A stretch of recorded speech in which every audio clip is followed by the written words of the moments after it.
When Daniel married Lily, he thought his life had finally reached its happiest point. Their wedding was beautiful. Family, friends, laughter, and promises of forever. He had spent months planning their honeymoon to a quiet beach resort in Bali, imagining peaceful walks, sunsets, and a fresh start as husband and wife.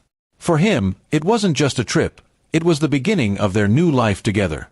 But he had no idea that it would become the memory that haunted him forever. The first few days were perfect. They explored the island, tried local food, and took endless photos together. Lily laughed more than usual, her smile glowing under the tropical sun. But by the fourth day, Daniel began noticing small changes. She started spending extra time on her phone, stepping outside to take work calls, and becoming distant during meals. He brushed it off, thinking it was just stress or tiredness from traveling. That night, as they sat by the ocean, she seemed distracted.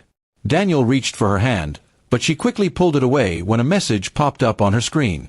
Her expression shifted, and she turned the phone face down. Something inside him told him that wasn't normal.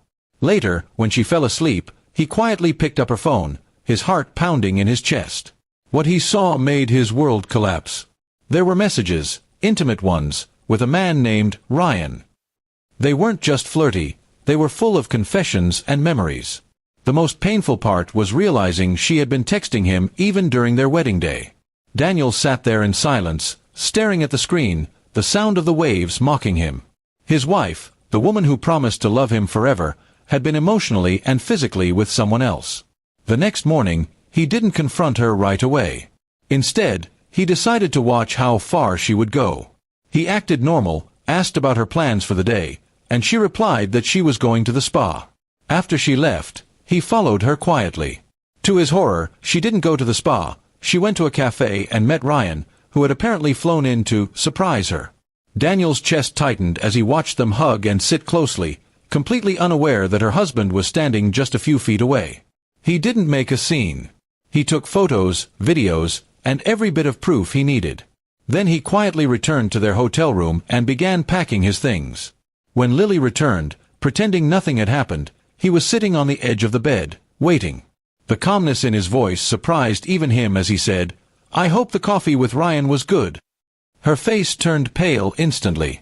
At first, she tried to lie, saying Ryan was just a friend. But when he showed her the photos, her phone messages, and even the flight confirmation Ryan had sent her, she broke down. She begged him to listen, claiming it was a mistake, and that she didn't mean to hurt him. But Daniel was done listening to excuses. He told her that marriage built on betrayal had no foundation to stand on. Instead of shouting or crying, he simply walked out. He booked an earlier flight home, leaving her alone in the resort. On the plane, he stared out the window, his wedding ring heavy in his hand. The pain was unbearable, but he also felt a strange sense of freedom. He realized that silence often protects the wrong people, and this time, he refused to stay quiet. When he returned home, he filed for an annulment and sent all the evidence to her family. It wasn't revenge, it was truth. Her parents were devastated, and Lily tried calling him multiple times, but he never answered. He blocked her number and deleted her photos, one by one, until there was nothing left to remind him of her betrayal. News of what happened spread among friends and relatives.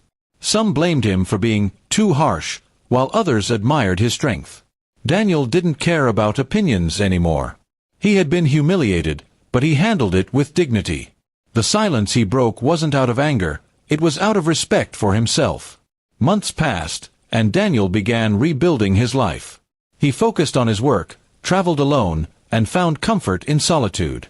There were nights when the memories still hurt, but over time, pain turned into lessons. He learned that trust, once broken, could never be fully repaired.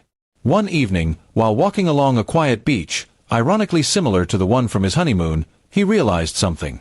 The same ocean that witnessed his heartbreak now symbolized his healing. The waves didn't stop for anyone, they just kept moving forward.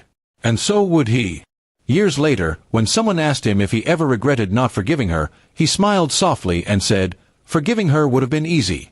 Forgetting myself in the process would have been the real mistake." Daniel's story became one of strength, not sadness. He had loved deeply, been betrayed cruelly, but in the end, he chose to stand tall. He didn't stay quiet, not to destroy her, but to finally speak for himself.